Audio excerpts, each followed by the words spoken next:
Ladies and gentlemen, it is my very great pleasure this evening to introduce a bright, fertile, creative mind which kept us on our toes for the last 4 years. Travis Green was chosen by the graduating class of 2006 to reflect on the life and times of those students who arrived in 2002 and graduated in 2006.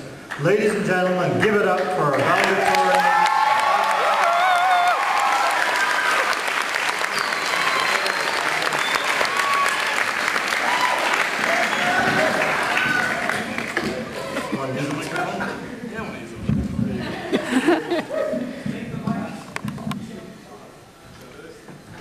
Thanks, man. Good evening, everybody. It's excellent to see you all. I hope you've enjoyed the evening so far. This is a proud day for all of us, and I'm very honored that you chose me to represent you. Thank you, graduates.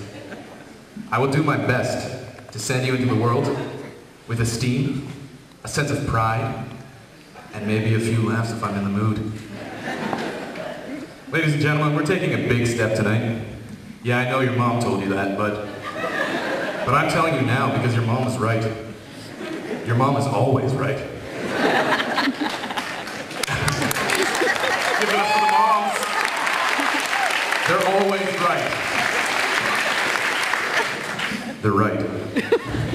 And I don't need to be telling you that this is a big step because when we graduated in June, we started taking this step, and here we are 4 months later, and my foot still hasn't come down. Graduating is a big step.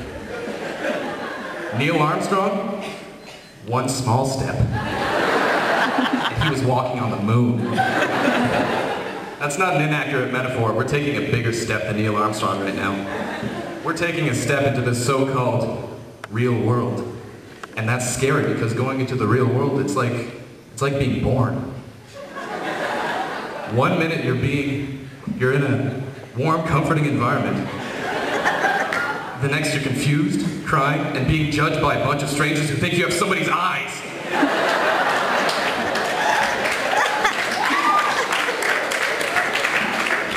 Neil Armstrong couldn't do that. All he could do was fly a giant bucket into space and walk on a giant block of, I don't even know what's the moon made of, cheese? He walked on cheese.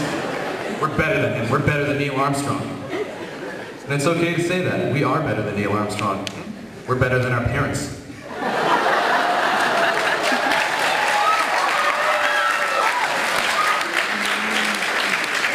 We're better than Mr. Tregens. Just kidding, Tregens. Much love. But other than that, we're better than everybody in a sense. We, as the future leaders of the world, have the distinct and great opportunity to take what previous generations have left us and make it better. The pizza bagel? I bet somebody could improve that. The thong song by Cisco. I bet Patrick McCall could do a killer version. Graduating, we're the best. And we can do anything. And I'm not just saying that. Who's to stop Kim Kai from winning the Nobel Prize? Who's to stop Mike Goins from pitching a perfect game? Who's to stop Mark Brower from fighting George Foreman in a rumble in the jungle?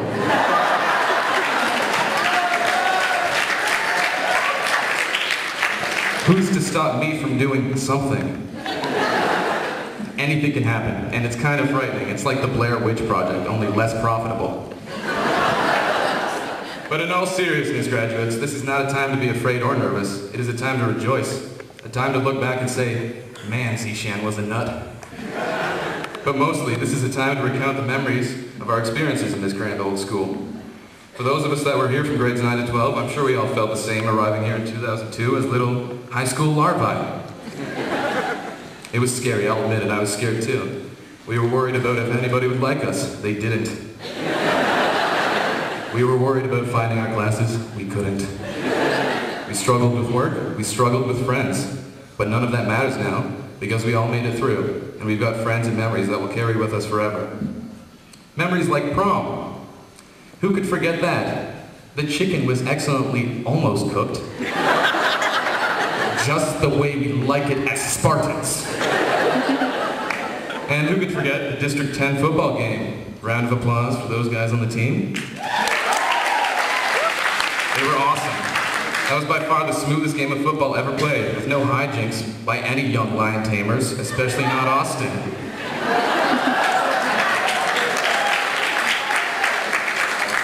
We each have our own memories, hopefully most of them good, but some bad. And we are no longer larvae. We, ladies and gentlemen, are butterflies. Butterflies with an education. And that's a powerful force. Some might argue that it's the most powerful force. Some, like Socrates, who, correct me if I'm wrong, once said, education is the most powerful force. And some might argue that we should use that force. Some, like Obi-Wan Kenobi, who, correct me if I'm wrong, once said, use the force. So let me pose a challenge to you graduates. That challenge is, use the force. Use it every day of your life. Take what you've learned in this place and make it work for you. I want you guys to succeed.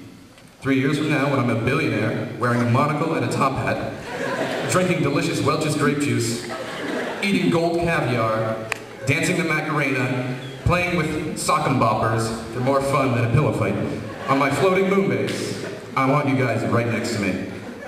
Metaphorically.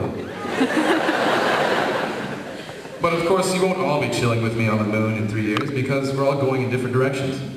Some friends will become closer, some friends will lose touch, some friends will have roast beef, some friends will have none, and some friends will go wee wee wee all the way home.